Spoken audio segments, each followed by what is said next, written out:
ప్రియమైన దేవుని వాళ్ళారా, దేవుడు తన మహాకృప చేత మనలందరినీ కాచి కాపాడి మన బ్రతుకు దినంలో మరొక దినాన్నిచ్చి ఈ ఆదివారపు దినమున ఆత్మతో సత్యముతో ఆరాధించుకున్నట్టుకు దేవుడు మన పట్ల చూపిన మహాకృప కొరకై మొదటి దేవునికి కృతజ్ఞతాస్తుతులు తెలియజేస్తూ, దేవుని పిల్లలైన మీ అందరికీ మన ప్రభువు రక్షకుడు క్రీస్తు వారి పరిశుద్ధ నామంలో నా వందనాలు తెలియజేస్తున్నాను. పిల్లారా, ఒక మంచి అంశం గురించి మనమందరం కలిసి బైబిల్లో నుంచి ఆలోచిద్దాం. ప్రార్థన చేసుకొని ప్రారంభించుకుందాం. అందరు తల వంచినట్లయితే ప్రార్థించుకుందాం. మహాపరిశుద్ధుడా, ప్రేమగల మా కన్న తండ్రి, మీ పరిశుద్ధమైన ఘనమైన శ్రేష్టమైన మహోన్నతమైన మీ నామానికి వందనాలు స్తోత్రాలు తండ్రి. గడిచిన కాలం అంతా మీ చల్లని రెక్కల నీడలో మమ్మల్ని కాచి కాపాడి మా బ్రతుకు దినంలో మరొక దినాన్ని ఇచ్చి తండ్రి, ఆదివారపు దినమున మిమ్మల్ని ఆత్మతో సత్యముతో ఆరాధించుకోవటానికి మా పట్ల మీరు చూపిన కృప కొరకై కృతజ్ఞతలు దేవా.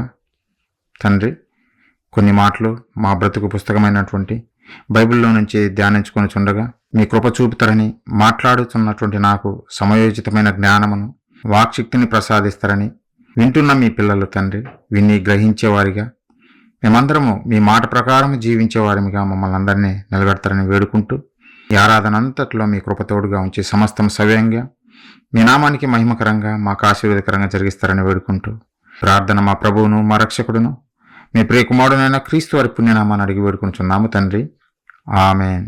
ప్రియులారా, ఒక మంచి విషయాన్ని మనం ఆలోచిద్దాం. ఆత్మీయ పాఠము, ఆత్మీయంగా మనం ఎలా ఎదగాలి దేవుని కొరకు అనే విషయాలు కొన్ని ఆలోచిద్దాం బైబిల్లో నుంచి. ప్రియులారా, కనికరము లేని కరుణామయుని పిల్లలు అనే అంశం గురించి మనందరం ఆలోచిద్దాం. కనికరము లేనటువంటి కరుణామయుని పిల్లలు ఎవరు అనే విషయాలు ఆలోచిద్దాం. అయితే ప్రియులారా, కనికరము అంటే మనకు తెలుసు, కరుణ, జాలి, దయ, కారుణ్యం, అనుగ్రహం, దాక్షిణ్యం ఇలాంటి నానా అర్థాలు ఇచ్చే పదాలు మనకు తెలుసు. ప్రియులారా, కరుణ అంటే ఎవరైనా కష్టాలలో ఉన్నప్పుడు వారిని చూసి మన హృదయంలో వచ్చే తలంపు, లేదంటే ఎవరైనా ఆహారం లేక బాధపడుతున్నప్పుడు వారిని చూసి అయ్యో వీరికి ఆహారం లేదే, భోజనం పెట్టాలి మనము అనే మనసు మనలో రావడము, అదే కనికరము లేదా దయ అని మనం చెప్పవచ్చు. ప్రియులారా, ఈరోజు ప్రపంచవ్యాప్తంగా పేదరికము చాలానే ఉంది. చాలామంది పేదరికంలో మగ్గిపోతూనే ఉన్నారు. ఇంకా కొంతమంది అయితే మరీ ఘోరంగా ఉండటానికి ఇల్లు లేదు, తినటానికి భోజనం లేదు, కట్టుకోవటానికి బట్టలు లేని పరిస్థితుల్లో రోడ్ల మీద మనం చూస్తుంటాం. రైల్వే స్టేషన్లలో కానీ అలాగే ఫుట్పాత్ల మీద కానీ వాళ్ళు అడుక్కుంటూ ఉండడం చూస్తుంటాం. పిల్లరా, అలాంటి వారిని చూసినప్పుడు మనకేమనిపిస్తుంది? అయ్యో ఎవరు లేరు, వీరికి సహాయం చేయాలి, వీరికి భోజనం పెట్టాలి, వీరికి బట్టలు ఇవ్వాలి అనే మనస్సు మనలో వస్తుంటుంది. పిల్లరా, దాన్నే కనికరం అని అంటారు, లేదంటే దయ చూపించడం అని అంటారు. ప్రభుత్వాలు కూడా ఇప్పుడు ఏం చేస్తున్నాయంటే, దేశంలో ఉన్నటువంటి పేదరికాన్ని నిర్మూలించాలంటే ఆ పేదలకు అవసరమైనటువంటివి మనము సమకూర్చాలి, వారికి విద్య నేర్పాలి, మనము వారిని గొప్పవారిగా తీర్చిదిద్దాలి, వారికి ఇల్లు కట్టుకోవటానికి సహాయం చేయాలి, వారు భోజనం సంపాదించుకోవటానికి కావలసిన పనిని మనము సమకూర్చాలి అనే విధంగా ప్రభుత్వాలు కూడా పనిచేస్తుంటాయి. ప్రియులారా, మనం చూస్తున్నాం ప్రతి దేశంలో పేదరికం ఎక్కడ ఉంటే అక్కడ ప్రభుత్వాలు కూడా వాళ్ళ వంతు వాళ్ళు సహాయం చేయడం మనము గమనిస్తుంటాం. ప్రియులారా, దానిని కనికరము అని అంటాం. ప్రియులారా, కనికరము లేదా దయ, జాలి అని అంటాము. ఈ భూమి మీద ఇలా చిన్న చిన్న అవసరాలు మనిషి తీర్చగలడేమో కానీ కొన్ని విషయాల్లో చూస్తే మనము జాలి పడడమే తప్ప మనము సహాయం చేయలేని సిచ్యువేషన్స్ కూడా ఉంటాయి. పిల్లరా, కొన్ని సందర్భాలు, ఉదాహరణకు ఒక వ్యక్తి మరణానికి దగ్గరైతున్నప్పుడు ఆ వ్యక్తిని చూసి అయ్యో ఇంత భయంకరమైన రోగంతో బాధపడుతున్నాడా, ఇతన్ని ఎలా రక్షించాలి, ఇబ్బందులు పడుతున్నాడు అని మనము ఆలోచిస్తుంటాం. కానీ మనము సహాయం చేయలేము, అతన్ని మరణంలో నుండి మనము బయటికి రప్పించలేము. ప్రియులారా, మనము జాలి చూపించగలమే కానీ వాస్తవానికి మనము మరణం నుండి వారిని తప్పించలేము. కొంతమంది కాలు లేక అల్లాడిపోతుంటారు, కాలు లేకుండా వారి జీవితం అంతా మంచాన్నే ఉండిపోతుంటే అలాంటి వారిని చూసి మనం బాధపడిపోతుంటాం, అయ్యో అని వారి మీద జాలి చూపిస్తుంటాం. ప్రియులారా, కానీ మనం కాలు వాళ్ళకి తెచ్చివ్వగలమా అంటే మరల మనము కాళ్ళు తెచ్చివ్వలేము. అంటే మనము జాలి చూపించడము, జాలి పడడం తెలుసు, కానీ కొన్ని సందర్భాలలో మనము వారికి అవసరాలు తీర్చలేనటువంటి పరిస్థితి. మరి అలాంటి పరిస్థితుల్లో ప్రియులారా, మనుషులు కరుణామయులైతారా అంటే కాలేరు. కనికరం చూపించే ఒకే ఒక్కడు ప్రియులారా, ఆయనే దేవుడు. కరుణామయుడు ఎవరు అని మనం ఆలోచిస్తే బైబిల్లో రాయబడిన మాటల ప్రకారము కరుణామయుడు దేవుడే.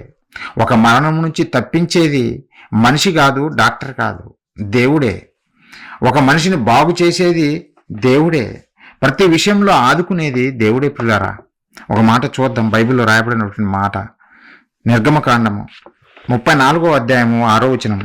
అతని ఎదుట యెహోవా అతని దాటి వెళ్ళుచు, యెహోవా కనికరము, దయ, దీర్ఘశాంతము, విస్తారమైన కృపాసత్యములు గల దేవుడైన యెహోవా. విస్తారమైన కృపాసత్యములు గల దేవుడు మన దేవుడు యెహోవా. ఆయనే కనికరము కలిగినటువంటి దేవుడు, ఆయనే కరుణామయుడు ప్రియులారా. ఆయనే కరుణామయుడు.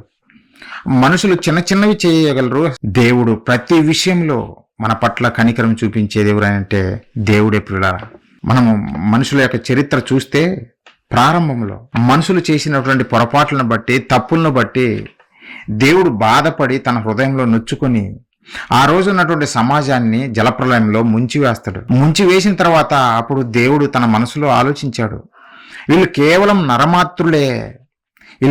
నరమాత్రులే, వీరిని మరలా నేను నీటితో జలప్రలయం రప్పించి వీటిని నాశనం చేయను. అందుకు నిబంధన గుర్తుగా మేఘాలలో నా ధనస్సును ఉంచుతున్నానని బైబిల్లో రాయించాడు పిల్లరా. మేఘాలలో నా ధనస్సును పెట్టాను. ఎందుకు? మన పట్ల కనికరం చూపించాడు. మనుషుల పట్ల కనికరం, జాలి, దయ. ఎందుకంటే మనుషులు కేవలం నరమాత్రులే కనుక వారి మీద నేను కోపం చూపిస్తే వారు మిగలరు. కనుక నేను కనికరం చూపించి వారిని రక్షిస్తానన్న విధంగా దేవుడు ప్రియులారా ఇప్పటికీ జలప్రలయం రప్పించలేదు. నోవాహు గారి కాలంలోనే జలప్రలయం రప్పించాడు. అప్పుడు ప్రమాణం చేశాడు, ఇక నేను రప్పించనని. ఇప్పటికీ మనం చూస్తున్నాం, తుఫాన్లు వచ్చాయి, సునామీలు వచ్చాయి, ఎన్నో భయంకరమైన తుఫాన్లు వచ్చినా కానీ జలప్రలయం, నోవాహు గారి కాలంలో వచ్చినటువంటి జలప్రలయం లాంటిది మరలా రాలేదు ప్రియులారా. దేవుడు తానిచ్చిన ప్రామిస్, తాను చెప్పిన మాటకు కట్టుబడి ఉన్నాడు. ఎందుకంటే మన పట్ల జాలి చూపించాడు, మన పట్ల కనికరం కలిగి ఉన్నాడు గనుకనే ప్రియులారా. దేవుడే కనికరం చూపాలి మానవుని పట్ల, ఇంకెవరూ కాదు. చరిత్రలో మరొక సందర్భం మనం ఆలోచిస్తే ప్రియులారా, ఇశ్రాయేలు ప్రజల గురించి మీకు తెలుసు. ఇశ్రాయేలు ప్రజలు మొదట ఐగుప్తు దేశంలో 400 సంవత్సరాలు కఠిన బానిసత్వం అనుభవించారు. ఒక రోజు 2 రోజులు కాదు, 1 సంవత్సరం 2 సంవత్సరాలు కాదు, 400 years కఠిన బానిసత్వం. మామూలు బానిసత్వం కాదు. ఎంత ఘోరంగా ఉంటుందంటే ఒకసారి ఆ మాట చూద్దాం. ఫరో చేతిలో నలిగిపోతున్నారు. ప్రతి దినము ఇశ్రాయేలు ప్రజలు ఐగుప్తు దేశంలో నలిగిపోతున్నారు ఫరో చేతిలో. ఒకసారి ఆ మాట చూద్దాం ప్రియులారా. నిర్గమకాండము 1వ అధ్యాయం మనం చూడగలిగితే 13-14 వచనాలు. ఇశ్రాయేలీల చేత ఐగుప్తీయులు కఠినముగా సేవ చేయించుకొనిరి. వారు ఇశ్రాయేలు చేత చేయించుకున్న ప్రతి పనియు కఠినముగా ఉండెను.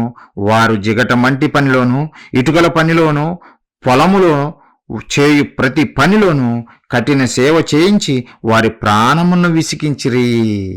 ఐగుప్తీయులు ప్రియులారా, ఐగుప్తీయులు ఇశ్రాయేలు ప్రజలను బానిసలుగా చేసుకొని వారి ప్రాణములు విసిగేంతగా కఠినంగా సేవ చేయించుకున్నారు. అంత కఠిన బానిసత్వం అంటే, అవును ప్రియులారా, కఠిన బానిసత్వము అది ఊహించుకుంటేనే చాలా బాధాకరం అనిపిస్తుంది, చాలా దయనీయమైన పరిస్థితి.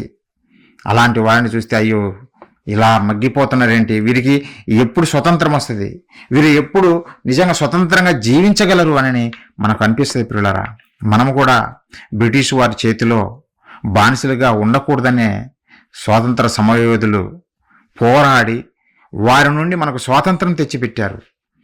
వారు స్వాతంత్రం తేకపోతే మనము బానిసలుగా బ్రిటిష్ వారి చేతిలో ఉండవలసి వచ్చేది. కానీ బ్రిటిష్ వారి చేతిలో నుంచి బానిసలుగా ఉండకూడదని ఎంతోమంది ప్రాణత్యాగాలు చేసి ఈరోజు భారతదేశానికి స్వతంత్రం తెచ్చిపెట్టారు. ఈరోజు స్వతంత్రులుగా మనం జీవించగలుగుతున్నాము. ప్రజాస్వామ్య దేశంలో మనము జీవించగలుగుతున్నాము. అలా కాకుండా స్వతంత్రం లేకుండా బానిసత్వం ఉంటే నాయకుడు చెప్పిందే వేదము. నాయకుడు ఏది చెబితే వాడిలో కలిగే ఏ మూర్ఖపు ఆలోచన అయినా, ఏ కఠినపు ఆలోచన అయినా ప్రజల మీద రుద్ది ప్రజల్ని ఇబ్బంది పెట్టే పరిపాలన చేస్తారు. అలాంటి లేకుండా మన నాయకుని మనమే ఎన్నుకునే విధంగా, ప్రజాస్వామ్యబద్ధంగా మన నాయకుల్ని ఎన్నుకునే విధంగా ఈరోజు మనము స్వేచ్ఛా వాయులు పీలుస్తున్నాం, స్వతంత్ర భారతదేశంలో జీవిస్తున్నాం. కానీ ఒకప్పుడు ఇశ్రాయేల్ పరిస్థితి అలాంటిది కాదు. ఫరో ఏది చెబితే ఇశ్రాయేలు అది పాటించాలి. ఫరో తన ప్రజల పట్ల కరుణ, జాలి ఇవన్నీ చూపించాడు. కానీ ఇశ్రాయేలు పట్ల మాత్రము అస్సలు జాలి అనేది చూపకుండా వారి మీద పనులు ఇంకా మోపుతూ, భారం మోపుతూ కఠినంగా శిక్షించాడు ఇశ్రాయేలును. 400 సంవత్సరాలు వారు అలాంటి కఠిన బానిసత్వంలోనే మగ్గిపోయారు ప్రియులారా. అలాంటప్పుడు ఆ బాధలు తట్టుకోలేక ఆ ప్రజలు, ఆ కష్టాలు తట్టుకోలేక మొరపెట్టారు దేవునికి. మొరపెడితే దేవుడే కదా అలాంటి వారిని రక్షించేది. మనుషులుగా అయితే తప్పించుకోలేరు. ఫరో చేతిలో నుంచి తప్పించుకోవడం మామూలు విషయం కాదు. బలవంతుడుగా ఉన్నాడు ఫరో. ఆ రోజు యుద్ధాయుధాలు కలిగి, గుర్రాలను కలిగి, రథాలను కలిగి, సైన్యంతో బలవంతుడుగా ఉన్నాడు. ధనిక దేశము ఐగుప్తు దేశం ఒకప్పుడు, ఇప్పుడు కాదు. ఒకప్పుడు ఈజిప్టు ధనిక దేశం పిల్లరా. అలాంటి ధనిక దేశంలో పేదవారిగా వీళ్ళు ఇశ్రాయేలు మగ్గిపోతున్నారు. వీళ్ళు బానిసలుగా ఉన్నవారు ఫరో చేతుల నుంచి తప్పించుకోగలరా? మరి తప్పించుకోలేరు, విడిపించుకోలేరు. మానవ రూపకంగా చూస్తే వారు విడిపించుకోలేరు పిల్లరా. వారు విడిపించుకోలేనటువంటి పరిస్థితి. అందుకే మొరలు పెట్టారు, దేవునికి మొరపెట్టారు. దేవునికి మొరపెడితే అప్పుడు దేవుడు నేనున్నానని వచ్చాడు పిల్లరా. ఎందుకంటే ఆయన ఎల్లప్పుడూ కనికరం చూపించేవాడే. బాధపడుతున్న ప్రజలను చూసి విడిచిపెట్టేవాడు కాదు, ఆయన కనికరం చూపే దేవుడు. అందుకే వారి మొర దేవుని యొద్దకు చేరినప్పుడు దేవుడే వారిని లక్ష్య పెట్టాడు అన్న విధంగా దేవుడు చెప్పాడు పిల్లలు. ఒకసారి చూద్దాం ఆ మాట కూడా. నిర్గమకాండము 2వ అధ్యాయము 23 నుంచి నేను చదువుతున్నా. అలాగున అనేక దినములు జరిగిన మీదట, అలా కఠిన బానిసత్వంలో మగ్గిపోతూ అనేక దినములు గడిచిన మీదట ఐగుప్తు రాజు చనిపోయెను. ఇశ్రాయేలీయులు తాము చేయుచున్న వెట్టి పనులను బట్టి నిట్టూర్పులు విడుచుచు మొరపెట్టుచుండగా తమ వెట్టి పనులను బట్టి వారు పెట్టిన మొర దేవుని యొద్దకు చేరెను. మనుషుల యొద్దకు చేరితే ప్రయోజనమేమి ఉండదు. దేవుని యొద్దకు చేరింది వారి మొర. అప్పుడు కాగా దేవుడు వారి మూలుగులను విని అబ్రహాము, ఇస్సాకు, యాకోబులతో తాను చేసిన నిబంధనను జ్ఞాపకం చేసుకొనెను. దేవుడు ఇశ్రాయేలీయులను చూచెను. దేవుడు వారి యందు లక్ష్యముంచెను. దేవుడు వారి యందు లక్ష్యముంచాడు. ఎందుకంటే వారిని విడిపించాలనుకున్నాడు. కఠిన బానిసత్వంలో నుంచి దేవుడు ఇశ్రాయేలు ప్రజలను విడిపించాలనుకున్నాడు. అందుకే వారి యందు లక్ష్యం ఉంచాడు ప్రియులారా. లక్ష్యం ఉంచి మోషే గారిని ఫరో దగ్గరికి పంపిస్తాడు. నా ప్రజలను మోషే నువ్వే విడిపించాలి, నేను నీకు తోడుగా ఉంటాను, నువ్వు నాయకుడిగా ఉండి నా ప్రజలను ఐగుప్తులో నుంచి కనానికి తీసుకురా అని మోషే గారిని పంపిస్తే, ఫరో సామాన్యుడా, నేను ధనికుడిని, గొప్పవాడిని, వారు బానిసలు నా కింద బతికేవారు, వారి దేవుడు ఎలా గొప్పవాడవుతాడు అని కఠిన హృదయంతో తిరుగుబాటు చేసేటువంటి నాయకుడు ఫరో పిల్లారా. మోషే గారు వచ్చి మా దేవుడు చెప్పాడు 3 రోజుల ప్రయాణం అంతా మేము అరణ్యమునకు వెళ్ళి ఆయనను ఆరాధించాలి అని చెబితే ఫరో ఆ దేవుడు ఎవరో నాకు తెలియదు, ఆ దేవుడిని నేను ఎప్పుడు ఎరగలేదు, ఇశ్రాయేలు ప్రజలను నేను పంపించనని తన హృదయాన్ని కఠినపరుచుకొని పిల్లారా పంపించడు. అలాంటి కఠినస్తుడైనటువంటి ఫరో చేతుల నుండి దేవుడు ఇశ్రాయేలు ప్రజలను విడిపించాలని ఐగుప్తు దేశంలో 10 అద్భుత కార్యాలు, ఆశ్చర్య కార్యాలు జరిగించాడు. 10 తెగుళ్లతోటి ఐగుప్తీయులను నాశనం చేశాడు, సర్వనాశనం చేశాడు దేవుడు పిల్లారా. మనుషులుగా అయితే ఫైట్ చేయలేరు ఫరోతోటి, ఎందుకంటే వీరు బానిసలు. ఫరో ఏమో ఆర్మీతో బలవంతుడుగా ఉన్నాడు. ఆ బలవంతుడైనటువంటి ఫరోను ఢీకొట్టాలంటే బానిసలకు చేతకాదు పిల్లారా. వాళ్ళకు యుద్ధం రాదు, పని చేయడం మాత్రం తెలుసు, కానీ యుద్ధం రాదు ఇశ్రాయేలు ప్రజలకు. అప్పుడు అలాంటప్పుడు వారిని ఢీకొట్టి వారిని ఎలా బయటికి నడిపించాలంటే పిల్లారా దేవుడే వారికి దిక్కు, దేవుడే. కఠిన బానిసత్వంతో మగ్గుతున్న ఇశ్రాయేలు ప్రజలకు దేవుడే దిక్కుగా ఉండి వారి పక్షాన ఉండి యుద్ధం చేశాడు దేవుడు పిల్లారా. ఇశ్రాయేలు పక్షాన దేవుడు యుద్ధం చేశాడు. 10 తెగులను ఐగుప్తు ప్రజల మీదకి రప్పించాడు, సర్వనాశనం చేశాడు. ఎలాంటివి? వారి నైలు నది నీటినంతటిని రక్తంగా మార్చేశాడు. వారి త్రాగకుండా నీటిని రక్తంగా మార్చేశాడు. అంతటితో ఫరో విడిచిపెట్టలేదు. ఫరో మనసు మారి ఇశ్రాయేలు ప్రజలను విడిచిపెట్టలేదు, కఠినపరుచుకున్నాడు. ఇంకా కఠినపరుచుకున్నప్పుడు కప్పలను పంపాడు, సర్వనాశనం చేశాడు. మిడతలను పంపించాడు, అదే పేలను పంపాడు. వడగండ్లతోటి, ఉరుములతోటి వారి పంటలను సర్వనాశనం చేశాడు, వారి పశువులను సర్వనాశనం చేశాడు పిల్లారా.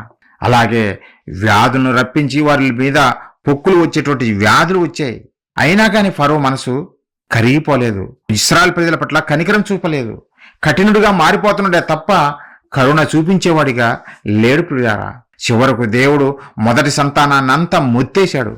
ఫరోను, ఐగుప్తు ప్రజల యొక్క ప్రతి ఒక్కరి మొదటి సంతానాన్ని దేవుడు మొత్తేశాడు పిల్లారా.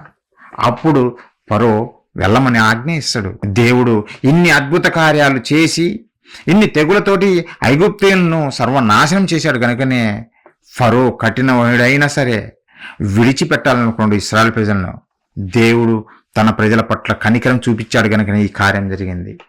ఎలా తీసుకెళ్లాడు దేవుడు అని చూస్తే ప్రియులారా, కీర్తనల గ్రంథము 78వ అధ్యాయం మనం చూడగలిగితే 52వ వచనం ప్రియులారా, దేవుడు తన ప్రజలను మొరపెట్టారు కదా, వారి మొర విన్నటువంటి దేవుడు ఎలా తన ప్రజలను విడిపించాడో ఇక్కడ రాయించాడు. 52వ వచనం ప్రియులారా, అయితే గొర్రెల వలె ఆయన తన ప్రజలను తోడుకొని పోయెను, ఒకడు మందను నడిపించినట్లు అరణ్యంలో ఆయన వారిని నడిపించెను. గొర్రెలను తోడుకొని పోయినట్టు, ఒక మందను నడిపించినట్లు దేవుడు తన ప్రజలను నడిపించాడు. ఫరో బలవంతుడి చేతుల్లో నుంచి విడిపించినటువంటి దేవుడు మరలా వారిని కనాను దేశానికి నడిపించాడు. 40 సంవత్సరాలు అరణ్యం ప్రదేశంలో ప్రియులారా, 40 సంవత్సరాలు ఒక మందను, ఒక గొర్రెల కాపరైతే ఏ విధంగా అయితే తన మందను కాస్తాడో, తన గొర్రెలను ఏ విధమైనటువంటి క్రూరముగాలు వచ్చి చంపకుండా తనకు ప్రాణాన్ని ఒడ్డి వాటిని కాపాడుకుంటాడో, వాటిని పచ్చిక గల చోట్ల తీసుకువెళ్ళి వాటికి ఆహారం సిద్ధం చేస్తాడో, ఆ విధంగా ప్రియులారా దేవుడు కూడా ఇశ్రాయేలు ప్రజలను అంత గొప్పగా కాపాడాడు. ఒక గొర్రెల కాపరి వలె తన ప్రజలను కాపాడుకుంటూ కనాను దేశానికి తీసుకెళ్లాడు ప్రియులారా. ఎందుకంటే కరుణ చూపించాడు, కనికరం చూపించాడు తన ప్రజల పట్ల.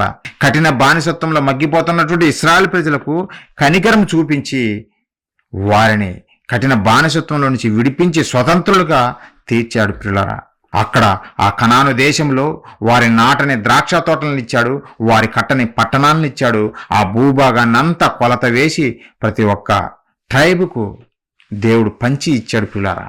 తన ప్రజల మీద ఆయన చూపిన కనికరము, ఒకవేళ దేవుడే గిన కాపాడకపోతే, దేవుడే గిన విడిపించకపోతే ఇశ్రాయేలు ప్రజలు అక్కడే మగ్గిపోయేవారు, బానిసత్వంలోనే నశించిపోయేవారు ప్రియులారా. కానీ దేవుడు ఎల్లప్పుడూ తన ప్రజల పట్ల కనికరం చూపిస్తూనే ఉంటాడు. తన ప్రజలను విడవడు. నిన్ను విడవను ఎడబాయను అని చెప్పినటువంటి దేవుడు ప్రియులారా. ఆయన ఎప్పుడు ఎవరిని విడవడు. ఆయన కనికరము, అందుకే కరుణామయుడు, కరుణా సంపన్నుడైనటువంటి దేవుడు. మనుషులైనా మన మీద జాలి చూపించరేమో కానీ దేవుడు మనల్ని విడిచిపెట్టడు. అది మీరు జ్ఞాపకం పెట్టుకోండి ఎప్పటికైనా సరే పిల్లరా. ఎలాంటి కష్టాలైనా సరే, ఎలాంటి ఉపద్రవములైనా సరే దేవుడు మనల్ని విడిచిపెట్టడనే సంగతి మీరు మర్చిపోవద్దు. నమ్మాలి అంతే. మనము కేవలం నమ్మితే చాలు. ఆయన జరిగించే కార్యాలు ఆశ్చర్యకరమైనవి, చాలా ఉన్నతమైనవి ప్రియులారా. చూడండి, ఇశ్రాయేలు ప్రజల చరిత్రనే మనకు తెలియజేస్తుంది. అలాంటి ప్రజలను కఠిన బానిసత్వం మగ్గుతున్న వారినే దేవుడు వారి మీద కనికరం చూపి బయటికి నడిపించాడు. బలవంతుని చేతిలో నుంచి బయటికి విడిపించాడు ప్రియులారా. మరి ఇంకో సందర్భం మనం చూస్తే, ప్రపంచ మానవాళ్ళంతా బానిసత్వంలోనే ఉన్నారు. ప్రపంచ మానవాళ్ళంతా దాసత్వంలోనే ఉన్నారు. ఏ దాసత్వంలో ఉన్నారు అని మనం ఆలోచిస్తే ప్రియులారా, యేసుక్రీస్తుల వారు చెప్పారు ఒక మాట, ప్రపంచ మానవాళి అంతా దాసత్వంలో ఉన్నారు. ఏ దాసత్వము? యోహాను సువార్త 8వ అధ్యాయము మనం చూడగలిగితే 34వ వచనం, అందుకు యేసు, పాపము చేయు ప్రతి వాడును పాపమునకు దాసుడని మీతో నిశ్చయముగా చెప్పుచున్నాను. పాపము చేయు ప్రతి వాడును పాపానికి దాసుడైపోయాడు. నీతిమంతుడు లేడు, ఒక్కడు లేడు, అందరూ త్రోవ తప్పిన వారే, అందరూ పాపం చేసిన వారే. అంటే ప్రతి ఒక్కరూ పాపం అనే బానిసత్వంలో మగ్గిపోతున్నారనే సంగతి మనకు అర్థమవుతుంది. అంటే ఈ బానిసత్వంలో నుంచి ఎలా విడిపించాలి? ఎవరు విడిపించాలి? మనుషులు విడిపించగలరా? మనుషులు విడిపించలేరు. మనల్ని మనం విడిపించుకోలేము. పాపము వలన వచ్చు జీతము మరణము కదా. ప్రతి ఒక్కరము పాపంలో మగ్గిపోతుంటే మరి విడిపించాలి కదా. విడిపించటానికి మరలా ఆయనే మన పట్ల కరుణ, జాలి, దయ చూపించాడు. మన మీద కనికరం చూపించాడు. నా ప్రజలు నశించిపోకూడదు, ఈ మానవాళి నశించిపోకూడదు, వారిని కాపాడాలి అని మన పట్ల జాలి, కరుణ చూపించాడు ప్రియులారా. ఒకసారి చూడండి, ఎఫెసీయులకు రాసిన పత్రిక 2వ అధ్యాయము 4-5 వచనాలు. అయినను దేవుడు కరుణా సంపన్నుడై ఉండి మనము మన అపరాధముల చేత చచ్చిన వారమై ఉండినప్పుడు, అంటే అపరాధములు, పాపము వలన వచ్చు జీతము మరణమైతే మనమందరము అపరాధము చేసి మరణం తెచ్చిపెట్టుకుంటే, అలా చచ్చిన వారమై ఉండినప్పుడు సైతము మన ఎడల చూపిన తన మహా ప్రేమ చేత మనల్ని క్రీస్తుతో కూడా బ్రతికించెను. చనిపోయినటువంటి మానవాళిని మరలా బ్రతికించాడు. ఎలా? క్రీస్తుతో కూడా బ్రతికించాడు. క్రీస్తుతో కూడా. కరుణా సంపన్నుడైనటువంటి దేవుడు, కరుణ చూపించడంలో సంపన్నుడు దేవుడు, చాలా సంపన్నుడు. కరుణ ఆయన దగ్గర కొదువలేదు. మనమే దూరం చేసుకుంటున్నాము దేవుని తప్ప ఆయన కరుణ చూపటంలో ఏమాత్రము వెనుకాడడు పిల్లరా. ఆయనే కరుణ సంపన్నుడు. ఎంత కరుణ చూపినా అది తరిగిపోనటువంటిది. మనము సంపాదించిన ధనమైన కరిగిపోతుందేమో కానీ, మనం వాడంగా లేదంటే ఉపయోగించంగా అది మన దగ్గర ఉన్న ధనము కరిగిపోతుందేమో కానీ పిల్లారా, దేవుని దగ్గర ఉన్నటువంటి కరుణ, దేవునిలో ఉన్నటువంటి కరుణాగుణము, కనికరము, ఆయన సంపన్నుడు. అందులో అసలు ఏ మాత్రము తక్కువ కాదు. అంత కరుణా సంపన్నమైనటువంటి దేవుడే మన పాపముల చేత మనం చనిపోతే తన ప్రియ కుమారుని పంపించి ఈ భూమి మీదకి మనకు రావాల్సిన శిక్షను ఆయన మీద మోపి మనల్ని బ్రతికించాడు దేవుడు ఆయన ప్రేమ చేత. ఈ మాటలన్నీ ఎందుకు చదువుతున్నానంటే ప్రియులారా, కరుణామయుడు అని చెప్తున్నాం కదా. కరుణామయుడు దేవుడే ప్రియులారా, మరెవరో కాదు, మనుషులు కాదు, దేవుడే కరుణామయుడు.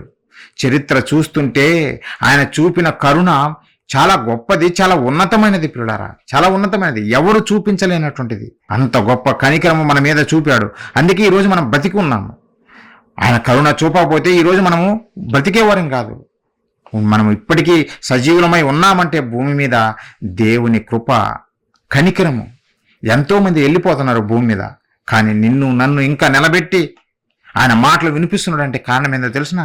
అదే కనికరం పిల్లరా, దేవుని కనికరం, దేవుడు మన పట్ల చూపిన కనికరము. మరి అలాంటి కరుణామయుడికి, కరుణా సంపన్నుడైనటువంటి దేవునికి పిల్లలు ఎవరు అనంటే ఈ ప్రపంచ మానవాళే. మనమందరము ఆయన పిల్లలమే. వాడు దేవుని నమ్మినా నమ్మకపోయినా ప్రతి ఒక్కరిమి దేవుని సంతానము. మనమందరం దేవుని పిల్లలమే. అపోస్తుల కార్యములు మనం చూస్తే 10వ అధ్యాయము, ఆయన పిల్లలు ఎవరు? ప్రపంచ మానవులు. మేము క్రైస్తవులము, మేమే దేవుని పిల్లలము అని అనుకుంటున్నారా? కాదు ప్రియులారా, ఈ ప్రపంచ మానవాళ్ళంతా ఆయన పిల్లలమే. అపోస్తుల కార్యములు 10వ అధ్యాయం మనం చూడగలిగితే 29వ వచనము, కాబట్టి మనము దేవుని సంతానమై ఉండి, ఈ ప్రపంచ మానవాళ్ళంతా దేవుని సంతానము. దేవుని సంతానం అంటే దేవుని పిల్లలము మనము. కరుణా సంపన్నుడైనటువంటి దేవుని సంతానము మనము. దేవుని సంతానమైనటువంటి మనల్ని దేవుడు ఎలా కన్నాడో తెలుసా? తన పోలికలో, తన స్వరూపంలో కన్నాడు. అంటే తన పోలిక, తన స్వరూపం అంటే దేవుడు ప్రేమామయుడు. మనల్ని ప్రేమామయులుగానే దేవుడు చేశాడు. దేవుడు కరుణా సంపన్నుడు. మనలో కూడా ఆ కరుణా సంపన్నతను పెట్టాడు. మనలో కూడా కనికరాన్ని పెట్టాడు.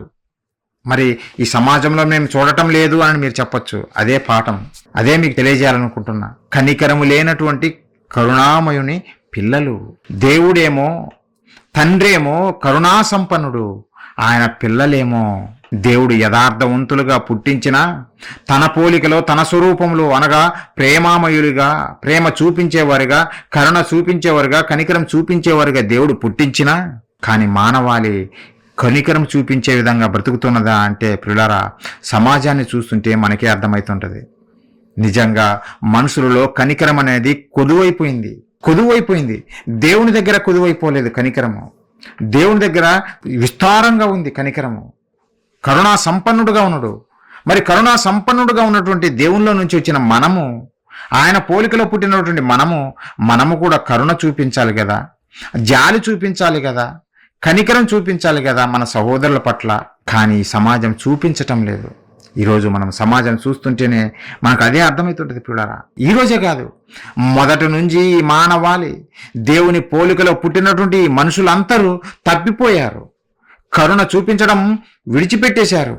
దేవుని పోలికలను తుడిచేసుకున్నారు పిల్లరా. తుడిచేసుకుని ఎలా బ్రతుకుతున్నారో మనం ఆలోచిస్తే ఒకసారి ఆదికాండం చూడండి. ఆదికాండము 6వ అధ్యాయము 3వ వచనం పిల్లరా. 3వ వచనం నుంచి నేను చదువుతున్నా. అప్పుడు యెహోవా, నా ఆత్మ నరులతో ఎల్లప్పుడూ వాదించదు. వారు తమ అక్రమము విషయంలో నరమాత్రులై ఉన్నారు. వారు తమ అక్రమం విషయంలో ఎవరు? కరుణా సంపన్నుని గర్భములో నుండి వచ్చినటువంటి దేవుని పిల్లలైన మనము, ఈ మనుషులు, మానవాళి ఎలా ఉన్నారంటే తమ అక్రమము విషయములో అక్రమం చేస్తున్నారంట. వారికి నరమాత్రులై ఉన్నారు. వారు తమ అక్రమ విషయంలో నరమాత్రులై ఉన్నారు. అయినను వారి దినములు 120 ఏండ్లగును. ఆ దినములలో నెఫీలులను వారు భూమి మీద ఉండిరి. నెఫీలులు అంటే అక్కడ ఒక సంఖ్య వేశారు. నెఫీలులు 3 అని ఆ కింద రాశారు. ఫుట్ నోట్లో ఏమని అంటే బలాత్కారులు. నెఫీలులు అంటే బలాత్కారులు. అంటే దేవుని పిల్లలు బలాత్కారులుగా మారారా? అక్రమకారులుగా మారారా అంటే అవును పిల్లారా.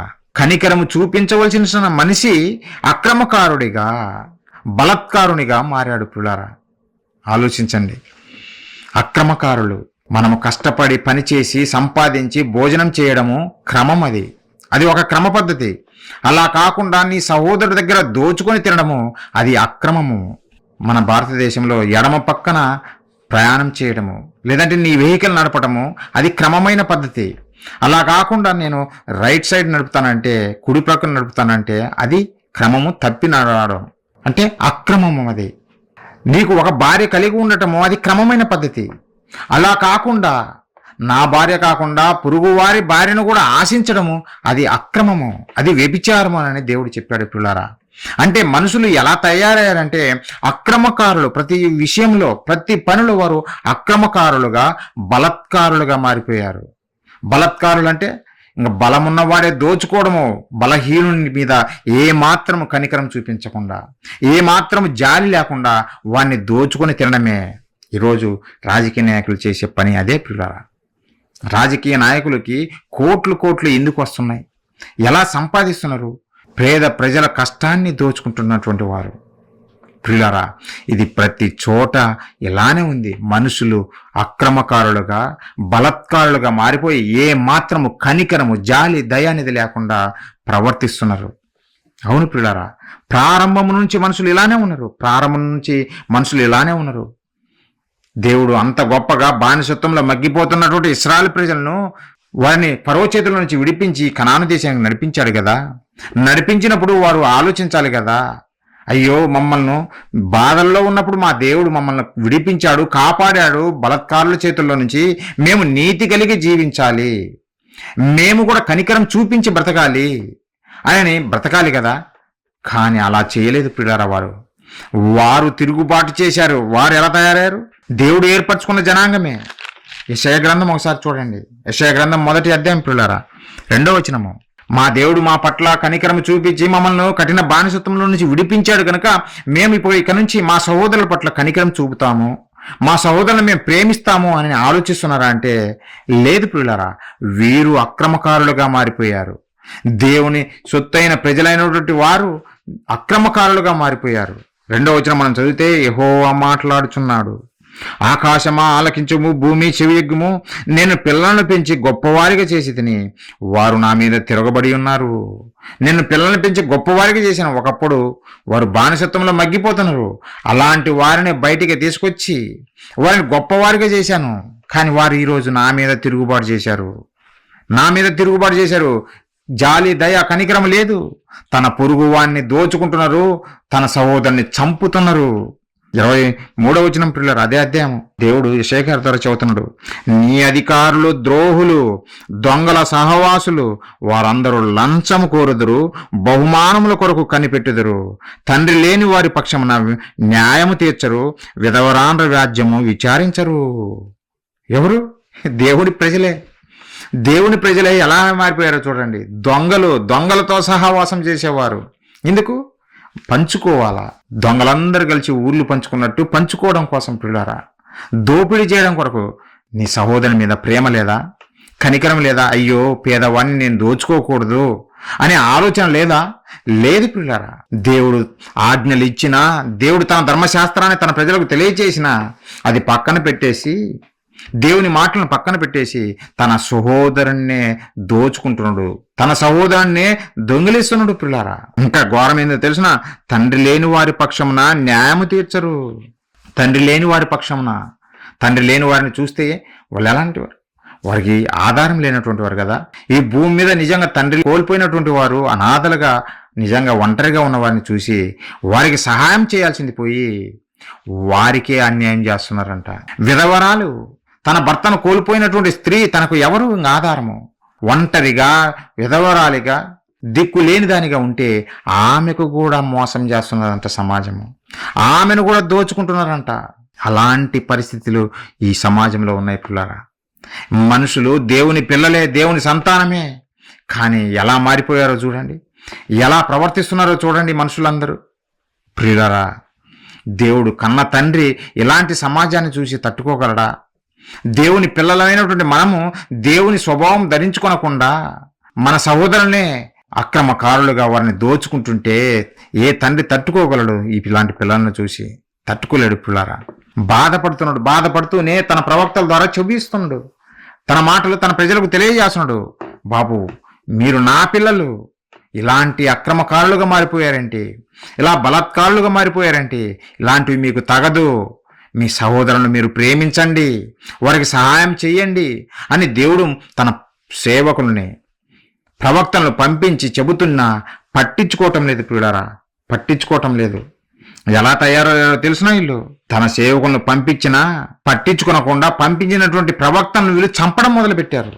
ఇశ్రాయేలు ప్రజలు, దేవుడు వారి మేలు కోరి వారి మీద జాలి చూపి నా మాటలు చెప్పి వారిని సత్య మార్గంలో నడిపిద్దామని నేను కోరుకుంటే ఆ వచ్చినటువంటి ప్రవక్తలను, దేవుని మాటలు ప్రకటిస్తున్న వారిని రాళ్ళు రువ్వి చంపుతున్నారు ఇశ్రాయేలు ప్రజల. పిల్లరా, సార్ చూడండి, మత్తయి సువార్త అదే యేసుక్రీస్తు వారు గుర్తు చేశారు. ఆ రోజు యేసుక్రీస్తుల వారు చెబుతున్నప్పుడు వారు అంగీకరించారా? అంగీకరించలేదు. దేవుని మాటలు అంగీకరించలేదు. ఆయన మీద ఎన్నో నేరాలు మోపారు, చంపాలని వెతుకుతూ ఉన్నారు. అలాంటి సమాజాన్ని చూసి ప్రభువులు వారు పలికిన మాటలు మత్తయి సువార్త 23:37 యెరూషలేమా, యెరూషలేమా, ప్రవక్తలను చంపుచును నీ యొద్దకు పంపబడిన వారిని రాళ్లతో కొట్టుచును ఉండుదానా. యెరూషలేమా, యెరూషలేమా, ప్రవక్తలను చంపుచూ ఉండేదానా. యెరూషలేం అంటే ప్రజలు, యూదులు. ప్రియులారా, యూదులు, దేవుని ప్రజలు ఎలా ఉన్నారో తెలిసినా తన దగ్గరికి పంపించినటువంటి ప్రవక్తలను చంపుతున్నారంట. అవసరమైతే రాళ్ళు తీసుకొని చంపుతున్నారు. పిల్లారా, స్టెఫెన్ ఎలా చంపబడ్డాడు? రాళ్లతో కొట్టబట్టి చంపబడ్డాడు. జకరియా, ప్రవక్త జకరియాను ఆ మందిరంలోనే చంపేశారు. మోషేను ఆ అరణ్యంలో రాళ్ళు తీసుకొని కొట్టాలని చూశారు. ఎవరిని విడిచిపెట్టారు ఇశ్రాయేలు ప్రజలు? ఎవరిని విడిచిపెట్టలేదు. పిల్లారా, దేవుని మాటలు వారి దగ్గరికి వచ్చినా, సత్యము తెలిసినా ఆ సత్యవాక్య ప్రకారం జీవించకుండా పక్కన పెట్టేసి తమ స్వార్థ ప్రయోజనాల కొరకే బ్రతుకుతూ ఏమాత్రం జాలి దయ లేకుండా తన ప్రజలనే చంపుకుంటూ బ్రతికారు ఇశ్రాయేలు ప్రజలు. ఈ రోజు చూడండి, ఇప్పటికీ చూస్తే అదే గొడవలు.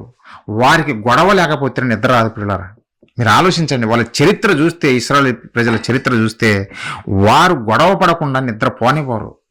ఎప్పుడు గొడవలే.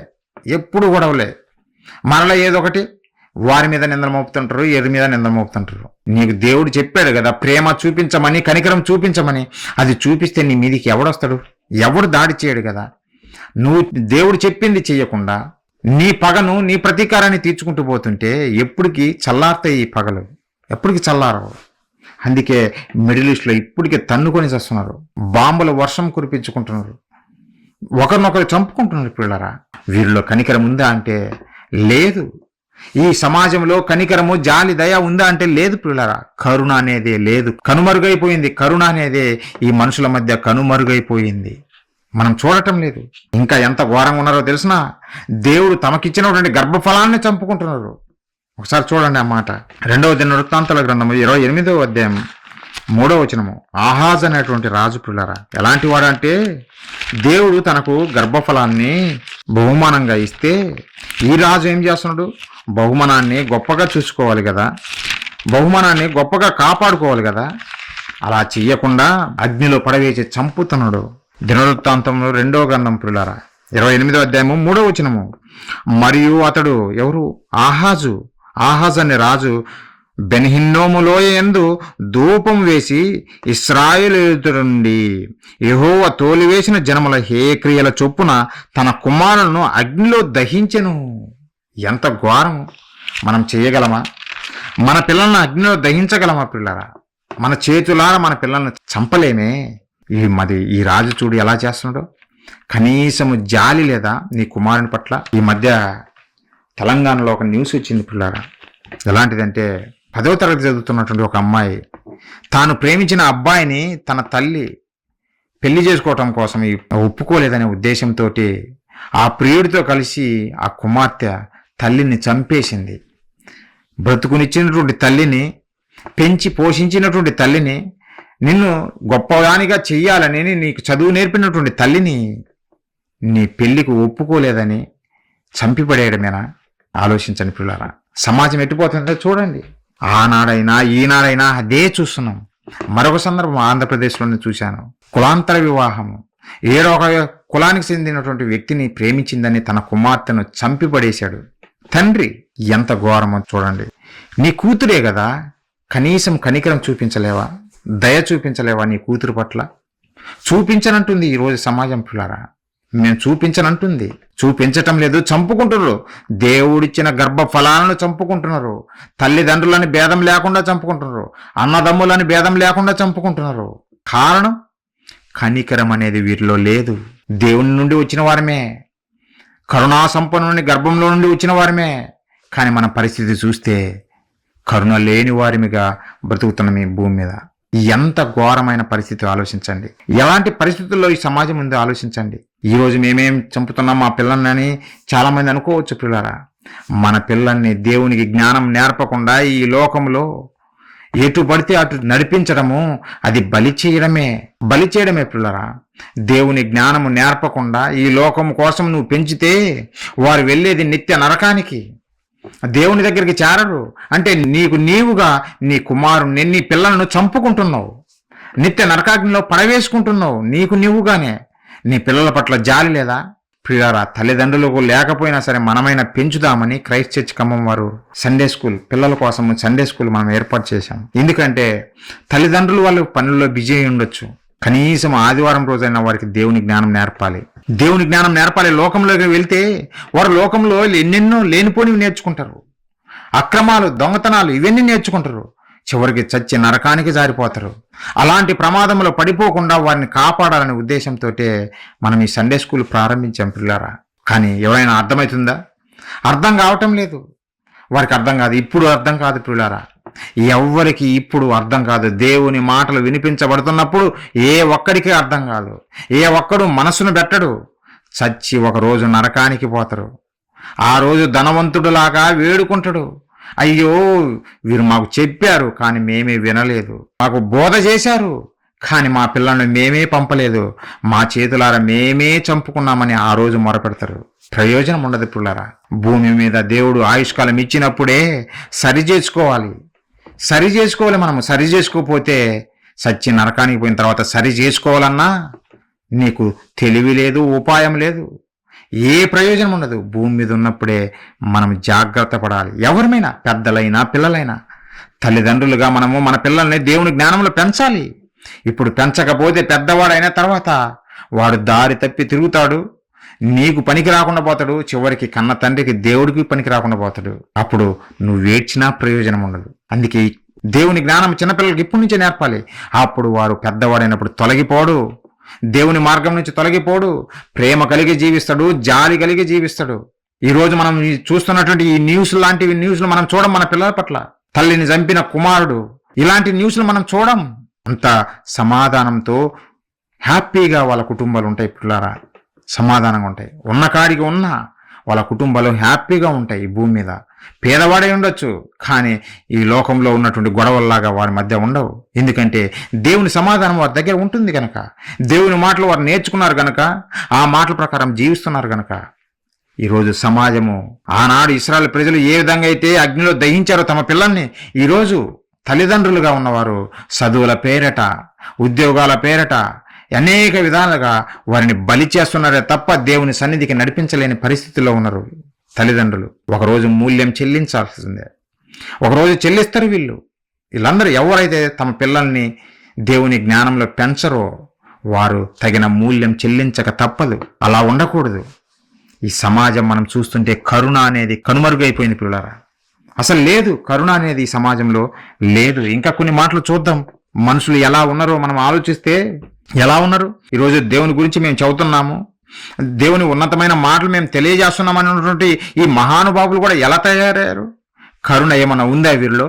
దేవుని మాటలే ప్రకటించేది, వీరిలో ఏమన్నా కరుణ ఉందా అని ఆలోచిస్తే యెషయా గ్రంథము 56వ అధ్యాయము 10-11, వారి కాపరులు, దేవుని మాటలు ప్రకటించే వారిని గురించి చెబుతున్నాడు దేవుడు. వారి కాపరులు గుడ్డివారు, వారందరూ తెలివిలేని వారు, వారందరూ మూగ కుక్కలు, మొరగలేరు. కలవరించుచు పండుకొని వారు నిద్రాసక్తులు, కుక్కలు తిండికి ఆతురపడును, ఎంత తినను వాటికి తృప్తి లేదు. ఈ కాపరులు అట్టివారే, వారు దేనిని వివేచింపజాలరు. వారందరూ తమకిష్టమైన మార్గమును పోదురు, ఒకడు తప్పకుండా అందరూ స్వప్రయోజనమునే విచారించుకుందరు. వారి స్వలాభం కొరకే ఆలోచిస్తారు తప్ప ఒక ఆత్మను రక్షించాలి అన్న విధంగా ఆలోచించే వారు ఎవరున్నారు చెప్పండి? మా మతంలో లేదంటే మా సంఘంలో కలిపేసుకుందామని బయలుదేరుతున్నారు అందరూ. అంతే తప్ప ఒక ఆత్మను రక్షించాలి, వారిని ఆదుకొనాలి, వారి కష్టాల్లో మనం తోడుగా ఉండాలి, వారి పట్ల మనం కనికరం చూపించాలి అనే విధంగా ఎవరు ఉండటం లేదు పిల్లరా. బోధకుల గురించి చెబుతున్నాడు, దోచుకొని తింటున్నారంట, తిండికి ఆతురపడుతున్నారంట. తిండి తిండి తిండి దోచుకోవడం అంటే ఈరోజు చూడండి, బోధకులను చూడండి, కార్పొరేట్ పాస్టర్లు ఎంతగా ధనము కూర్చుకున్నా ఇంకా ఇవ్వండి ఇవ్వండి ఇవ్వండి ఇవ్వండి. కనికరం లేదా? పేద ప్రజల పట్ల నీకు కనికరం లేదా? లేదు లేదు గనుక నేను దోచుకుంటున్నావు. ఇంకా ఏదొక కార్యక్రమం దేవుని గురించి, దేవుని మహిమపరిచే కార్యక్రమాలు అంటే కాదు.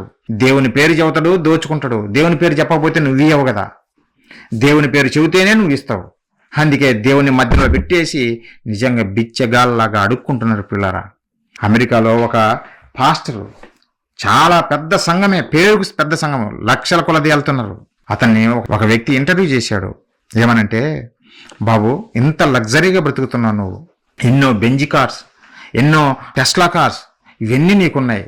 ఈ పేద ప్రజల మధ్యనే నీవు ఎంతో విలువైన భవనాన్ని కట్టుకున్నావు, వారి మధ్య హ్యాపీగా బ్రతుకుతున్నవే, వారిచ్చిన డబ్బులతోటే నువ్వు బ్రతుకుతున్నావు. నీవేమో విలాసవంతుడిగా ఉన్నావు, నిన్ను దేవుడు ఆశీర్వదిస్తాడని వారికి చెప్పేసి నువ్వు గొప్పవాడివైతున్నావు, వారేమో అలానే పేదరికంలో మగ్గిపోతున్నారు. నీకు ఏ రోజైనా సరే నీ మనసు గద్దించలేదా? ఏ రోజైనా నీ హృదయం చెప్పలేదా, నేను తప్పు చేస్తున్నాను, నేను పాపం చేశాను అనే సంగతి నీకు అనిపించలేదా? నువ్వు గిల్టీ అనిపించలేదా అని అంటే, ఆ విలేకరుతో ఇతను చెప్పే సమాధానం ఏందో తెలిసినా, నాకు ఏ రోజు అనిపించలేదు, నాకు పాపం అనిపించలేదు అని ఆ విధంగా చదువుతున్నాడంటే ఒక క్రైస్తవ బోధకుడు. ఇంకా ఆలోచించండి. లేదు, కనికరం లేదు. కనికరం లేదు గనుకనే దోచుకుంటున్నారు. నిజంగా ఒకవేళ పేదవాడి మీద నీకు కనికరం ఉంటే, దేవుని పిల్లల మీద కనికరం ఉంటే, నీకున్నదే సహాయం చేస్తావు. ఒక రోడ్డు జక్కయ్య యేసు క్రీస్తుల వారిని చూసిన వెంటనే ఏమన్నాడో తెలిసిన? ప్రభువా, ఇంతకుముందు నేను అన్యాయం చేశా, దోచుకున్నా, నాకు తెలియక తప్పు చేశా, ఇప్పుడు నేను నా సగము ఆస్తిని పేదలకు పంచి పెట్టేస్తాను ప్రభువా. నా సగము ఆస్తి, నాకున్నటువంటి ఆస్తిలో సగం పంచి పెడతాను. అంతేకాకుండా నేను ఎవరి దగ్గర అయితే అక్రమంగా నేను తీసుకున్నానో వారికి 4 వంతులు నేను వారికి ముట్ట చెబుతాను, వారికి ఇస్తాను మరలా అని చెప్పాడు పిల్లరా. అది కరుణ, జాలి, దయ. అది క్రైస్తవుడు కలిగి ఉండాలి. ఇస్తున్నారు గనక దోచుకుందామని కాదు. నువ్వు ఒకవేళ ప్రజలు ఇచ్చారనుకో, నిన్ను ప్రేమించి ఇచ్చారనుకో, నువ్వేం చేయాలి? పాస్ చేయాలా? నువ్వు తినడానికి ఎంత అవసరమైందో అది పెట్టుకో, మిగిలింది పంచాలి పిల్లరా. అది లేదు ఈరోజు సంఘాలలో. మేమే గొప్పవారమైపోవాలా? ఏనికి ఈ లోకంలో గొప్పవాడివే నువ్వు? సచ్చాక నీ స్థానం ఎక్కడ ఉంటుందో తెలుసా? పరలోకంలో కాదు, నిత్య నరకాగ్నిలో. ఇంతకుముందు మీర్జపేట గ్రామంలో చెప్పాను, పరలోకంలో గనులు ఎవరు అనే సంగతి. ఇలాంటి వారు గనులు కాదు. ఈ భూలోకంలో కూర్చుకున్నవాడు ఎవడు గనుడు కాదు. ఈ మనుషుల మధ్య గనులుగా, గొప్పవారిగా పిలువబడతారు తప్ప దేవుని దగ్గర వీళ్ళు ఏ మాత్రం గనులు కాదు పిల్లారా. దేవుడు ఎప్పుడో విడిచిపెట్టాడు వీళ్ళను. అందుకే చదువుతున్నాడు, తిడుతున్నాడు దేవుడు.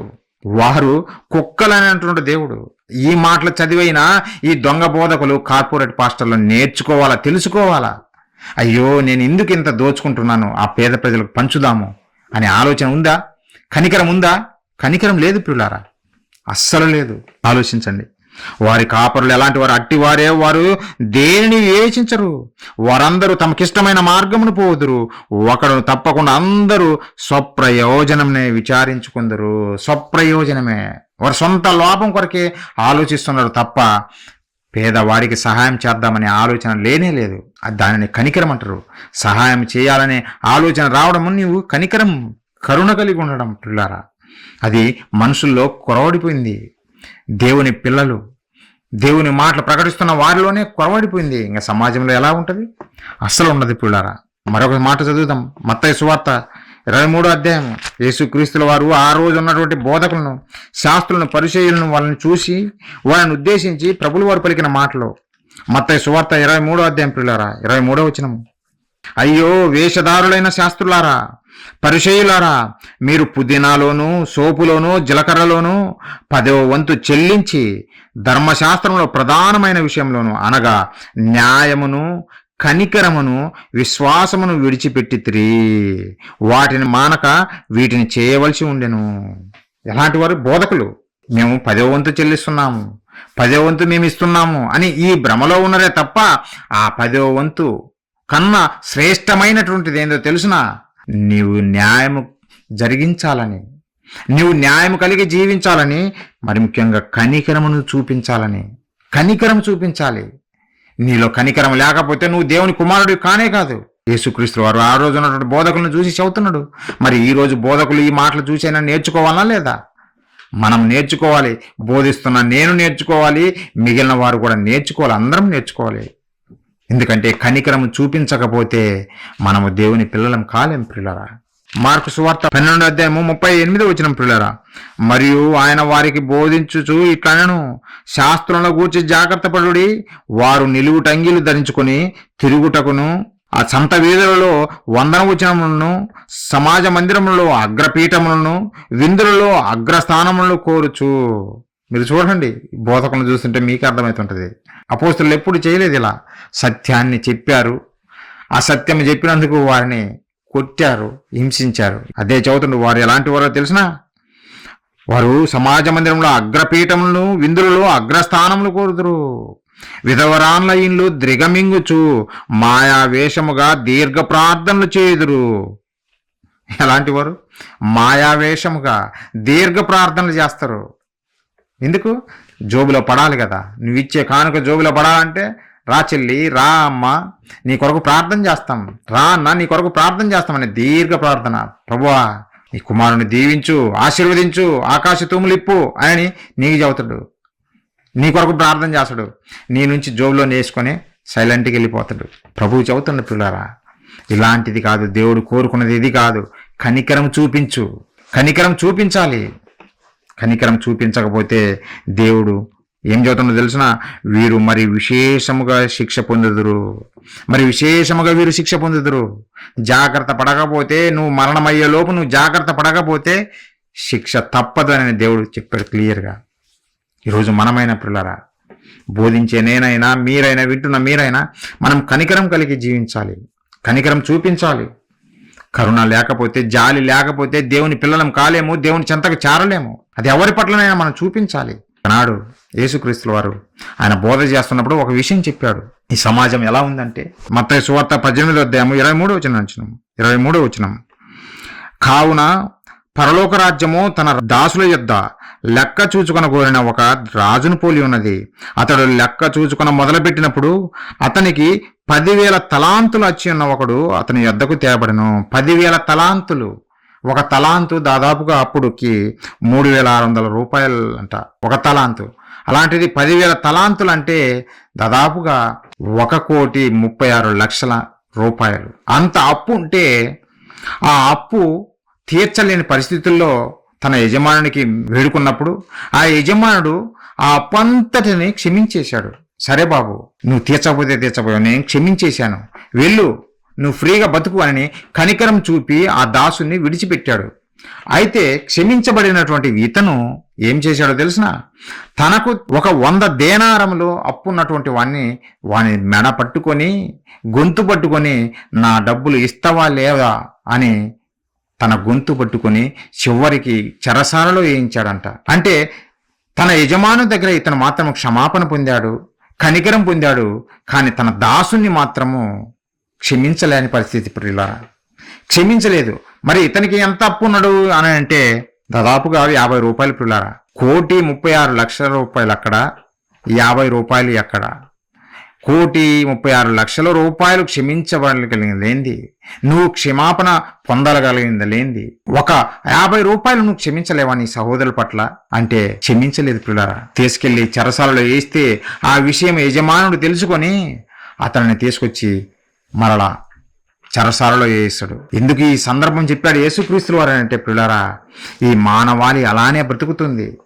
మనమందరము క్షమాపణ పొందుకున్న వారమే. యేసుక్రీస్తుల వారి దగ్గర మనమందరం క్షమాపణ పొందుకున్న వారమే. యేసుక్రీస్తుల వారికైనా మన కొరకు ప్రాణం పెట్టకపోతే మనకు శిక్ష తప్పదు. మరి క్షమించబడినటువంటి మనము మరి క్షమాపణ చూపాలన్నా మన సహోదరుల పట్ల? మన సహోదరుడు మన ఎడల తప్పు చేస్తే మనం క్షమించాలనా లేదా? క్షమించాలి. మనము చేసిన తప్పులకు శిక్ష మరణమే కదా. మరణం నుండి తప్పించినటువంటి దేవుడు ఆయన ప్రేమను చూసి మన సహోదరుని మనము చిన్న వాటిని చూసి మనం క్షమించకపోతే దేవుడు మనల్ని క్షమిస్తాడా? క్షమించడు పిల్లారా, క్షమించడు. మనము క్షమించే గుణము మనము నేర్చుకోవాలి. అదే కనికరము. మనము మన తండ్రి దగ్గర మనం కనికరం పొందాము, మన ప్రభు దగ్గర మనము కనికరం పొందాము, అందుకే బతికితున్నాము, అందుకే జీవిస్తున్నాము. మరి కనికరము పొందినటువంటి మనము మన సహోదరుల పట్ల కూడా కనికరం చూపాలనా లేదా? చూపాలి. అదే యూదాపత్రికలో దేవుడు చెబుతున్నాడు, మన సహోదరుల పట్ల కూడా మనం కనికరం చూపించాలి. ఒక మంచి మాట చెప్పాడు అక్కడ, ఒకసారి చూద్దాం. యూదాపత్రిక 22-23 వచనం మనం చూస్తే అక్కడ యూదా గారు చెబుతున్నారు ఏమనంటే, సందేహపడు వారి మీద కనికరము చూపుడి, సందేహపడు వారి మీద కనికరము చూపుడి, అగ్నిలో నుండి లాగినట్టు కొందరిని రక్షించుడి. అగ్నిలో నుండి లాగినట్టు, అగ్నిలో ఉన్నటువంటి వారిని అగ్నిమాపక సిబ్బంది ఏ విధంగా రక్షిస్తుందో, తమ ప్రాణాన్ని సైతం లెక్క చేయకుండా వారిని రక్షించడం కోసము అగ్నిమాపక సిబ్బంది పనిచేస్తాయి పిల్లారా. వారు ఏ విధంగానైతే రక్షిస్తారో అగ్నిలో చిక్కుకుపోయినటువంటి వారిని, మనము కూడా సహోదరుల పట్ల కనికరము చూపించి వారిని రక్షించమని దేవుడు చెబుతున్న పిల్లారా. కనికరం చూపించాలన్నా? చూపించాలి. ఆ కనికరం చూపించాలనే ఈ క్రైస్ట్ చర్చ్ ఖమ్మం ద్వారా అనేక కార్యములు మనం చేస్తున్నాం. దేనికి? అగ్నిలో నుండి లాగినట్టు కొందరినైనా మనం లాగాలి. వారు దేవుని దగ్గరికి చేరాలి, నరకంలోకి చేరిపోకూడదనే ఒక మంచి ఉద్దేశంతో మనం ఈ కార్యాలన్నీ చేస్తున్నాం పిల్లారా. వారిని రక్షించాలని. మరి కరుణ అంటే అదే కదా, కనికరం మనం చూపే కదా మనం చేసేది. అలా చేయమనే దేవుడు చెబుతుండు. శరీర సంబంధమైన వారి అపవిత్రమైన ప్రవర్తనకు ఏమాత్రము ఒప్పుకొనక. కొంతమంది శరీర సంబంధమైన బలహీనతలు ఉంటాయి, కొంతమంది ర్యాష్గా మాట్లాడతారు, అది వారి బలహీనత. వారి బలహీనతను బట్టి మనము బాధపడిపోకూడదు. కొంతమంది కోపగించుకుంటారు, చిన్నదానికి పెద్దదానికి కోపమే, అది వారి బలహీనత. కానీ ఆ బలహీనతను చూసి మనం నొచ్చుకొని మనం దేవునికి దూరం కాకూడదు, మన సహోదరుని తృణీకరించకూడదు, అది వారి బలహీనతే. మనము ఆ బలహీనతను పక్కన పెట్టేసి ఒక సహోదరునిగా మనం గౌరవించి, మనమందరము ఒక కుటుంబమని గౌరవించి మనము దేవుని కార్యాలలో వెళ్ళిపోవాలా. అలాగని నన్ను నా సహోదరుడు క్షమిస్తున్నాడు గనక నేను కోపగించుకుంటాను అంటే కుదరదు, నేను రెక్లెస్గా మాట్లాడతానంటే కుదరదు. మనలో ఉండే లోపాలను కూడా మనం సరి చేసుకుంటూ పోవాలి. మనలో ఏదైనా శరీర సంబంధమైనవి మన సహోదరులకు ఇబ్బందికరంగా ఉన్నాయనిపిస్తే మనం ఏం చేయాలో తెలిసిన, వాటిని తెలుసుకొని గ్రహించి వాటిని మానివేయాలి.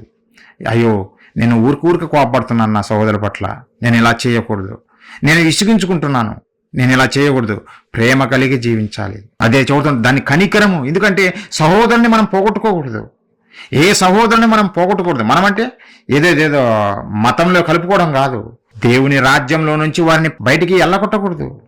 దేవుని రాజ్యంలో వారిని స్థిరులుగా ఉండాలి, మనము ఉండాలి, మనతో పాటు అనేక మందిని తీసుకురావాలి. మనలో ఉండేటువంటి చెడు కార్యాలను బట్టి సహోదరులను తృణీకరించకూడదు, వారిని పోగొట్టుకోకూడదు. అదే దేవుడు చెబుతున్న పిల్లరా ఏమని, శరీర సంబంధమైనటువంటి అపవిత్రమైన ప్రవర్తనకు ఏమాత్రము నొప్పుకొనక, మీరు ఏమాత్రము నొచ్చుకోవద్దు, మనసులో నొచ్చుకోవద్దు. వారు లేనిది ఇలా అన్నాడు నన్ను, వీరేంది ఇలా నన్ను ట్రీట్ చేస్తున్నారు, ఇంత అవమానపరుస్తున్నారు. మీరందరూ గుర్తుపెట్టుకోవాల్సింది ఒకటే పిల్లారా, మీరైనా నేనైనా ప్రభువును చూడండి. ఎప్పుడైనా సరే ప్రభువును చూడండి. మనమైతే ఏదో ఒకటి మనలో లోపాలు ఉంటాయి, మన లోపాలను బట్టి ఎదుటివారిని నిందించచ్చు. యేసుక్రీస్తుల వారు ఏమనలేదు కదా, ఏ పాపం చేయలేదు కదా. మరి ఆయన ఏంది ఉమ్ము ఊశారు ముఖం మీద ఉమ్మేస్తే మనం తట్టుకోగలమా? అసలు తట్టుకోలేము. నేను ఆ చర్చికి పోనంటాము, లేదంటే ఆ సహోదరునితో నేను మాట్లాడను అని అంటాము. మన స్వభావం అది కాదు కనికరం అంటే పిల్లారా. ఉమ్ము ఊసినా సరే మనం ఇలా తుడుచుకొని సహోదరుని ప్రేమించాలి. సహోదరుని ప్రేమించాలి. అదే క్రీస్తు ప్రేమ. వారే నిజమైన క్రైస్తవులు. అలా కాకుండా ప్రతి చిన్నదానికి మనం ఫీల్ అయిపోయామనుకో, మనం ఎప్పటికీ క్రీస్తు దాసులము కాలేము. దేవుడు కోరుకున్నట్టుగా బ్రతకలేము. మనలో లేకపోవచ్చు ఇవన్నీ లక్షణాలు, కానీ అలవాటు చేసుకోవాలి, నేర్చుకోవాలి. మనము చర్చికి వెళ్ళేది ఎందుకు? దేవుడు నాతో ఏం చెబుతున్నాడు, ఏ మాటలు చెబుతున్నాడు, అవి నేర్చుకుని వాటి ప్రకారం జీవించాలనే కదా. అంతేగాని ఏదో ఒక గంట సేపు ప్రసంగము, తర్వాత బలారాధన అయిపించుకొని ఇంటికి వెళ్ళిపోదాము, ఆదివారం కనుక సండే వర్షిప్కి వెళ్ళాలి అనే ఉద్దేశంతో మనం ఉండకూడదు. మనం ఏం నేర్చుకోవాలి, మన బ్రతుకులు ఎలా తీర్చిదిద్దుకోవాలి దేవునికి ఇష్టంగా అనే విధంగా మనం ఆలోచించాలి. పిల్లారా, దేవుడు ఎంత బాగా చెప్పాడో చూడండి. అగ్నిలో నుండి లాగినట్టు కొంతనైనా మనం రక్షించాలి, కనికరం చూపించాలి వారి పట్ల. మనకు నిజముగా కనికరం ఉంటే, మన హృదయంలో కనికరం అనేది ఉంటే, మనము వారు చెప్పిన మాటలకు లేదంటే వారు అంటున్న మాటలకు మనం గాయపరచబడం, మనం క్షమించి విడిచిపెడతాం. నా సహోదరుడే కదా, సరే నా సహోదరుడు తెలుసుకుంటాడులే, ఒకరోజు తప్పు తెలుసుకుంటాడు అని మనము భావించాలి కూడా. అదే నిజమైన క్రైస్తవుడు చేయాల్సిన పని. వాడు అన్నాడు కదా అనే మనం ఫీల్ అయిపోతే కష్టము. అలాగని నా ప్రవర్తన నేను ఇలానే ఉంచుకుంటాను, నేను మారను అంటే మనది కూడా తప్పవుతుంది. మన ప్రవర్తన మార్చుకోవాలి. మనలో లోపాలు ఉంటే మనం సరి చేసుకోవాలి. అదే దేవుడు చెబుతున్న పిల్లారా, శరీర సంబంధమైన వారి అపవిత్రమైన ప్రవర్తనకు ఏ మాత్రం వచ్చుకొనక దానిని అసహించుకొనొచ్చు. అంటే ఏదైతే మనలో లోపం ఉందో దాన్ని అసహించుకొనొచ్చు. మనిషిని కాదు అసహించుకోవాల్సింది, అతనిలో ఉన్నటువంటి ఆ చెడు గుణాన్ని మనం అసహించుకుంటూ, మనం ఆ చెడుతనాన్ని చేయకుండా భయంతో కొందరిని కరుణించండి. కరుణ ఉండాలి పిల్లారా, కనికరం ఉండాలి మనకు. కనికరం లేకపోతే నేను క్రీస్తు దాసులం అంటే దేవుడు యాక్సెప్ట్ చేయడు. ఒకప్పుడు లేకపోవచ్చు, కానీ ఇక నుంచి అయినా మనం అలవాటు చేసుకుందాం. ప్రతి ఒక్కరమే, అందరం పిల్లారా. కనికరం లేకపోతే మనము దేవుని పిల్లలము కానే కాము. అందుకే దేవుడు ఏమన్నాడో తెలిసిన, మత్తయి సువార్త 5వ అధ్యాయం మనం చూడగలిగితే 7వ వచనం పిల్లారా, కనికరము గలవారు ధన్యులు, వారు కనికరము పొందుదురు. కనికరము గలవారు ధన్యులు, వారు కనికరము పొందురు. బ్లెస్డ్ పీపుల్ ఎవరైతే కైండ్నెస్, జాలి, దయ కలిగి ఉంటారో వాళ్ళే బ్లెస్డ్ పీపుల్, ఆశీర్వదింపబడిన వారు. మన వాళ్ళందరూ అంటారు, దేవా నన్ను ఆశీర్వదించు. సూత్రం చెప్పాడు దేవుడు, నువ్వు కరుణించడం నేర్చుకో, నువ్వు blessed people, you are a blessed man. మనం ఆశీర్వదింపబడిన వారిని. మనలోకి కరుణ ఉంటే అదే సూత్రం పిల్లలు, ఇంకేం లేదు. మీరు కరుణించారా, అయితే మీరు కూడా ఒకరోజు కరుణింపబడతారు, నిత్య నరకం నుండి తప్పింపబడతారు, నిత్య జీవానికి వారసులు అవుతారు. కాబట్టి మనం నిత్య జీవానికి వారసులం కావాలమా, లేదంటే కఠినమైన హృదయం కలిగి కరుణ చూపించకుండా నిత్య నరకాగ్నిలోకి జారిపోతామా? మనమే ఆలోచించుకోవాలి. కాబట్టి పిల్లలారా, మనం ఎవ్వరిని సహోదరులు ఏమైనా అంటే మనం పట్టించుకోనకుండా దేవుని కొరకు ఉన్నతంగా మనం అందరం బ్రతకాలి. ఏదైనా సరే వారి స్వభావాన్ని బట్టి మనము దూరం కావద్దు. మన నోటి మాట కూడా జాగ్రత్తగా ఉండాలి, మన ప్రవర్తన జాగ్రత్తగా ఉండాలి. మన దేవుడు ఎంత గొప్పవాడు, కరుణా సంపన్నుడై ఉండి ఆయన కరుణ చూపి మనల్ని రక్షించాడు.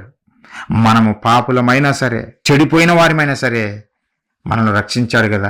మరి మనం ఏమన్నా నీతిమంతులమా మనల్ని రక్షించటానికి?